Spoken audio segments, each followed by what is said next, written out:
इस संसार में हम लोग देखते हैं कि ये संसार में दो चीज़ है, एक तरफ सत्य है, दूसरे तरफ सत्य है।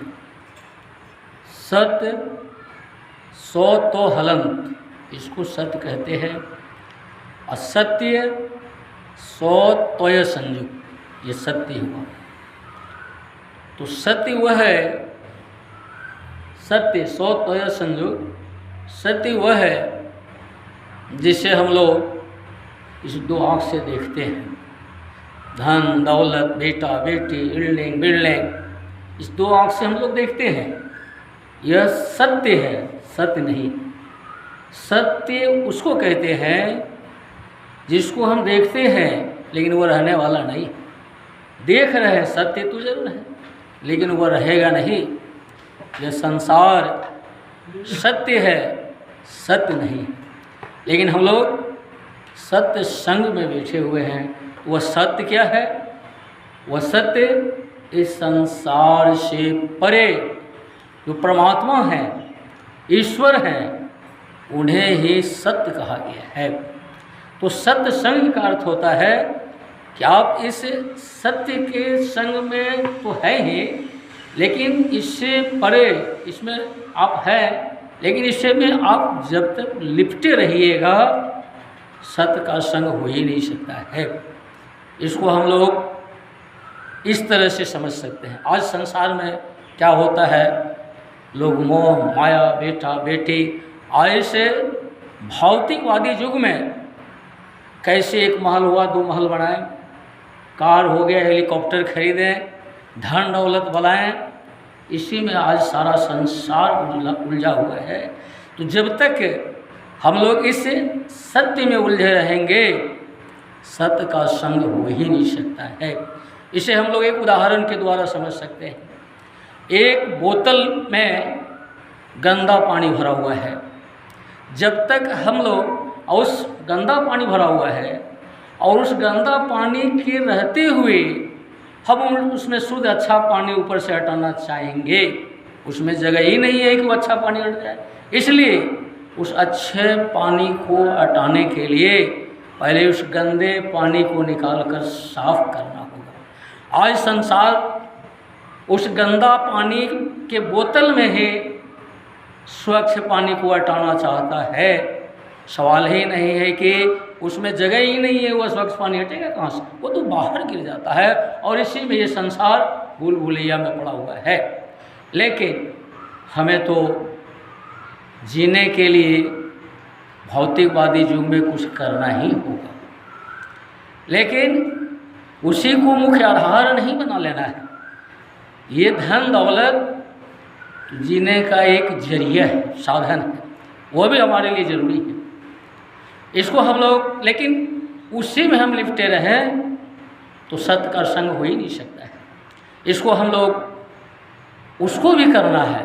बिना धन का, बिना भौतिक चीज़ का तो काम चलने वाला है नहीं। आज का ये तो भौतिक युग ही, उसको तो करना ही होगा। लेकिन उसी को प्राथमिकता हम लोग दे रहे हैं और सत्संग को सेकेंडरी में दूसरा स्थान दे दें, तो इससे सत्संग की प्राप्ति नहीं हो सकती है। इसे हम लोग एक उदाहरण के द्वारा भी समझ सकते हैं। जैसे कहीं पर 100 वोल्ट का बल्ब जल रहा है और 25 वोल्ट का वही बल्ब जला दिया जाए तो दोनों जल रहा है, दोनों का प्रकाश हमारे सामने है। लेकिन 100 वोल्ट के सामने 25 वोल्ट का जो प्रकाश है वह लुप्त हो जाता है, वह दिखाई नहीं देता है। वो 100 वोल्ट का प्रकाश हमें दिखाई देता है।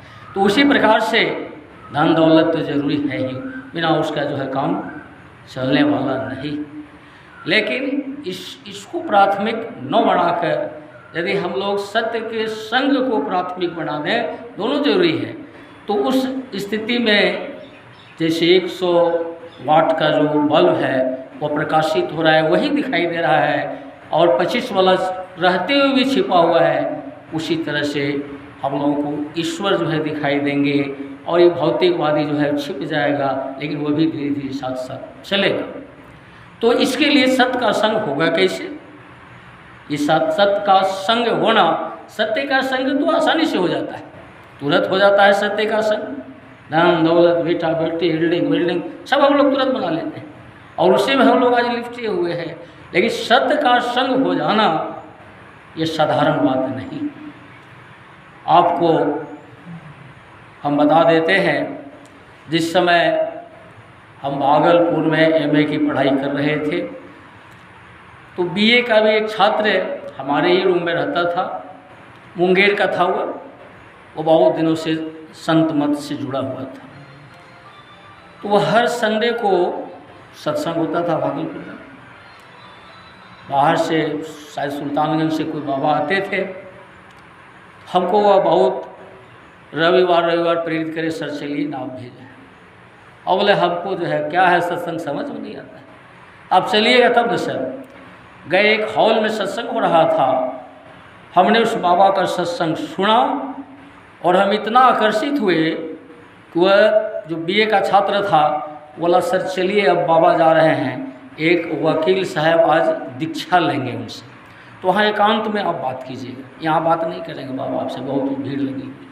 बोले चलिए वही बात करेंगे। इतना हम बाबा की ओर आकर्षित हुए और गए। वहाँ 2-4 आदमी थे, अधिक आदमी नहीं थे। वकील साहब की डरा पर गए, वकील साहब दीक्षा लिए, पर प्रसाद जो है बटा।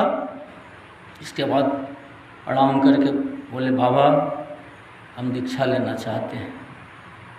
अब हमारे ओर देखे, बोले कहाँ घर है, क्या करते हैं?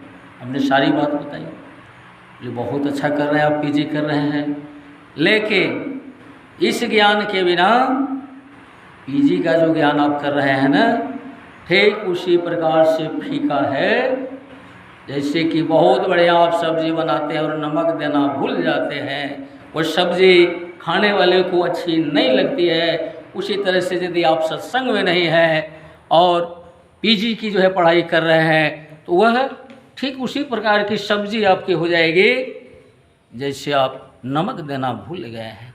इसलिए आप बहुत अच्छा विचार किए हुए हैं कि आप भी इसमें आना चाहते हैं, लेकिन आप कितना दिन से, हमसे उन्होंने प्रश्न किया कि आप कितने दिनों से सुन रहे हैं, संतों की वाणी विचार किताब पुस्तक पढ़ रहे हैं। हम बोले बाबा ऐसे तो कभी कभी हम सत्संग में बैठे हुए, लेकिन आज तक हमको समझ में बात आई नहीं। आप जो अभी बताए पूरी समझ में आ गई। बोले इतना जल्दी कैसे समझ गए आप? बोले बड़ा आकर्षण बाबा, हमको वह दीक्षा दे दीजिए। बोले नहीं, इतना आसान है। एक शब्द उन्होंने कहा, पहले जानो तब मानो। अब जानते ही नहीं है सत्संग क्या है और दीक्षा ले लीजिएगा। आपका घर कहाँ है? घर बताया। वो बताए कि शंकरपुर में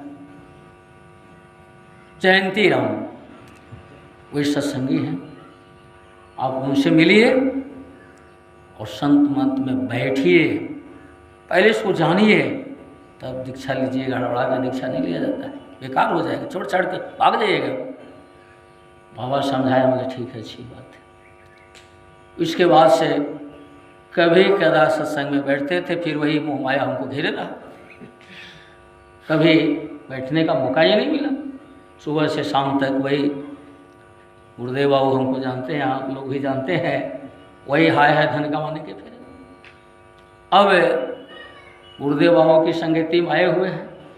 हमको याद है डॉक्टर गोपाल पंडित हमको बोले हुए थे कि आपकी वाणी से और आपके विचार से ऐसा लगता है कि आपका खिंचाव उस ओर हो रहा है, इसलिए आप इस समय आइए। और हमको जैसा लग रहा है कि आपका खिंचाव उस ओर है। आज भी देखिए, हम सोए हुए थे, सर जो है फ़ोन किए, हमारे हमने आइए चलेंगे, आते हैं। हम तो अभी एक दिन तो बोले ही, एक दिन कोपा घाट चलिए, दीक्षा ले लीजिए। अब बोले अभी थोड़ा समझने दीजिए हमको बढ़िया से, काहे कि बोले एक बढ़िया से समझ लीजिए तब दीक्षा लीजिएगा, तब भागिएगा नहीं, छोड़िएगा नहीं, तो वही हाल होगा। 2 साल संत मंत में, 2 साल में उस मंत में, तीसरे साल उस मंत में, और अंत में कहिएगा कोई मत ठीक नहीं। तो अस्थायी होकर के इसमें आइए। तो जहाँ तक संत सत्संग का सवाल है, ये मेरी ओर से है। चाहे कि हम अभी ऐसे तो प्रोफेसर हैं, व्याख्या सब चीज़ का करते हैं, पढ़ाते हैं बच्चों को, लेकिन पूरा ज्ञान सत्संग के बारे में भी अभी हमको नहीं हुआ है। अभी यहाँ बहुत संतों की वाणी हमने सुने, इससे लगा कि ये लोग तो बहुत दूरी तक पहुँच गए हैं और हम तो इस संबंध में अभी नर्सरी में हैं और मेरी शुरुआत हो रही है और मेरी भी अंदर से इच्छा हो रही है कि अब 60 पार कर गए, इस समय अब गहराई से हम आएँ और इसको जानने के बाद तब इसमें रमें। तो जहाँ तक मेरा जहाँ तक हमारी व्याख्या है कि सत्य संग साधारण बात नहीं है।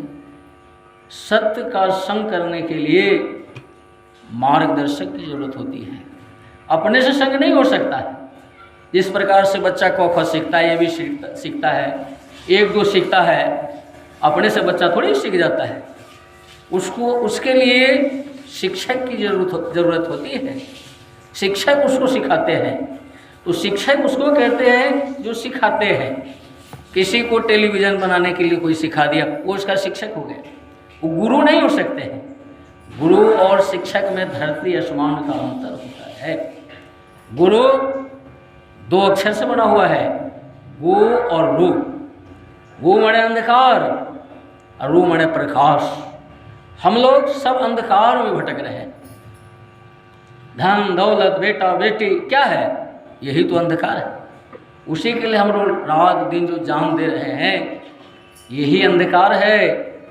अभी हमारे भाई मुकुंद जी ने कहा, अस्तो माँ सदगमय तमसो माँ ज्योतिर्गमय।